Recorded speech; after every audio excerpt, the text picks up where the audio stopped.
வணக்கம். இது உங்கள் சிவி ஜோன். சொல்லணும் எப்படி இருக்கீங்க? இப்போ பார்த்தீங்கன்னா ஒரு பயங்கரமான சம்பவம் நடந்துச்சு லைவில். என்னன்னா தீபக் வந்து ஃபேட்மேன் வந்து அடுத்து சொரிஞ்சு விட்டார். ஆனால் ஃபஸ்ட்டு சொரிஞ்சு விட்ட தீபக் சைலண்டாக தான் இருந்தார். அதுக்கப்புறம் பார்த்தீங்கன்னா தீபக் வெடிக்க ஆரம்பித்தோடனே ஃபேட்மேன் கதறிட்டார். பாவமாயிடுச்சு. என்ன அப்படின்னா ஃபேட்மேன் வந்ததுலேருந்து அவரால் ஃபிசிக்கலாக எதுவும் பண்ண முடியாது. ஆனால் மைண்ட் கேம் பயங்கரமாக விளாட முடியும். எல்லாரையும் பேசி பேசி என்னென்னா இதில் கொடுமை. முத்துக்குமாரனை எப்படி எல்லாருமே சொன்னாங்க, அது ஏன் இவர் சொல்கிறத நீங்கள் கேட்குறீங்கன்னு. அதே மாதிரி அது ஏன் ஃபேட்மேன் சொல்கிறத நீங்களே கேட்குறீங்க? ஏன் உங்களுக்கு மூளை இல்லையா? ஏன் இந்த மாதிரி வந்துட்டு ஒரு சில பேரை வந்து பண்ணவும் செஞ்சுட்டு அதுக்கப்புறம் ஃபேட்மேனால தாங்க நாங்கள் இந்த மாதிரி பண்ணணும்னு சொல்லிட்டு கடைசியில் ஃபேட்மேன் மேலேயே பழிய போடுவாங்க. அதை நீங்கள் நோட் பண்ணால் இது கடைசியில் அப்படி தான் வரும். அது வேறு விஷயம் வச்சுக்கோங்களேன். ஃபேட்மேன் என்ன பண்ணுறாரு, ஒருத்தரையும் அட்டாக் பண்ணுறாரு. இவர் முத்துக்கு ஃபேவராக பண்ணுறதுக்காக ஒரு சில பேர் அட்டாக் பண்ணுறாரான்ற விஷயங்கள் தெரியல. ஆனால் நல்லாவே பண்ணுறாரு. டாப் 5ல் வரணும்னு சொல்லிட்டு இப்போ 5ஆவதுல இருக்க ரயானை வந்து வெளியேற்றதுக்கு எவ்வளோ ட்ரை பண்ணார். ஆனால் அவர் சொல்லிட்டாரு நான் டாப் 5ல் தான் இருந்தாகணும், ஃபைனலிஸ்ட்ன்ற பேர் எனக்கு வேணும்னு சொல்லிட்டார். இப்போ மீதி 4 இடம் தான். அதில் முத்துக்குமாரனை அசைக்க முடியாது, தெரிஞ்சு போச்சு. இப்போ முத்துக்குமார் மேலே கையை வச்சா வெளியில் இருக்கிற முத்துக்குமாரோட ஃபேன்ஸ்லாம் வந்து வெடிப்பாங்க. அதுக்கப்புறம் நினச்சி கூட பார்க்க முடியாது பிக் பாஸ்க்கு நம்ம ஆள்.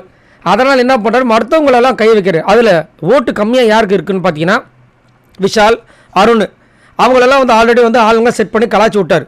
அடுத்தது தீபக் மேலே கையை வைக்கிறார். தீபக்கை வந்துட்டு என்ன சொல்கிறாரு, நீங்கள் பக்கா சேஃப் கேம் விளாட்றீங்கன்னு சொல்லிட்டு தீபக் முன்னாடி சொல்ல மற்றவங்க முன்னாடி சொல்கிறாரு. அது அப்போ வந்து மக்களும் பார்த்துட்டு தானே இருக்காங்கன்னா, ஆமாம் மக்கள் பார்த்துட்டு தான் இருக்காங்க. ஆனால் தீபக் பக்கா சேஃப் கேம் விளாட்றாரு, முதலேருந்தே விளாட்றாரு. என்னைக்கு கேட்டிங்கன்னா ஆமாம் தீபக் சேஃப் கேம் விளாட்றாரு, இப்போ விளாட்றாரு, ஸ்டார்டிங் விளாண்டாரு. ஆனால் நடுவில் வெடிச்சார், சூப்பராக இருந்துச்சு. அதுவும் அந்த கேப்டன் ஆனதுக்கு அப்புறமெல்லாம் வந்து தீபக் கேமே வேறு மாதிரி. இப்போ டிக்கெட்டுனால ஒரு கேம் கொடுப்பாரு பாருங்க முத்துக்குமாரனுக்காக ஒரு விஷயம், அதெல்லாம் வேறு மாதிரி தான். பாராட்ட வேண்டிய இடத்துல நம்ம பாராட்டிடணும். எல்லாத்தையுமே நம்ம சொல்லி அவங்களை அசிங்கப்படுத்தக்கூடாது. ஆனால் அவர் பண்ணுறாரு. ஏன் பண்ணுறாருன்னா இந்த மாதிரி எக்ஸ்போஸ் பண்ணுறது மூலமாக அவங்களுக்கு ஓட்டு கம்மியாக அவர் வெளியே போயிடுவாங்க. ஆனால் உண்மை என்னென்னா அன்அஃபிஷியல் ஓட்டிங்ஸ் இருக்குது பார்த்தீங்களா, அதில் கம்மி ஆகுது. தீபக்கோட விஷயங்கள் கொஞ்சம் கொஞ்சமாக கம்மி ஆகுது. என்ன நடக்க போது தெரியல, பட் அது மாதிரி நடக்குது. இந்த மாதிரி சொன்னவொடனே என்ன பண்ணுறாங்க, இன்னொரு இடத்துல வந்துட்டு நம்மால் வராரு. வந்தவொடனே போட்டு சர வெட்டியாக வெடிக்கிறார், கீழ்ச்சி தள்ளுறாரு. எனக்கு என்ன தோணுதுன்னா ஃபேட்மேன் அப்படின்னு தீபக் ஆரம்பிக்கிறார். எனக்கு என்ன தோணுதுன்னா நீங்கள் முத்துக்குமாரனுக்காக தான் நீங்கள் உள்ளே வந்திருக்கீங்க. முத்துவை வந்துட்டு எப்போ பார்த்தாலும் வந்து உயர்த்தியே பேசுகிறீங்க.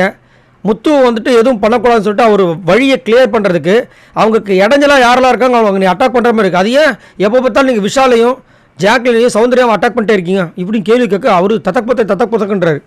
தேவையா இல்லை தேவையான்னு கேட்குறேன்.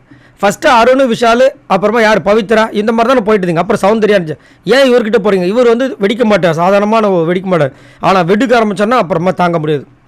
ஒரு சில நேரங்களில் கொஞ்சம் ஓவர் மீறியும் வந்துட்டு வெடிக்கும். நேற்று சுனிதா கிட்ட வெடிச்சது பாருங்கள் அந்த மாதிரி. சரி, நீங்கள் உங்களோட கருத்தை சொல்லுங்கள். பாய் நண்பர்கள்.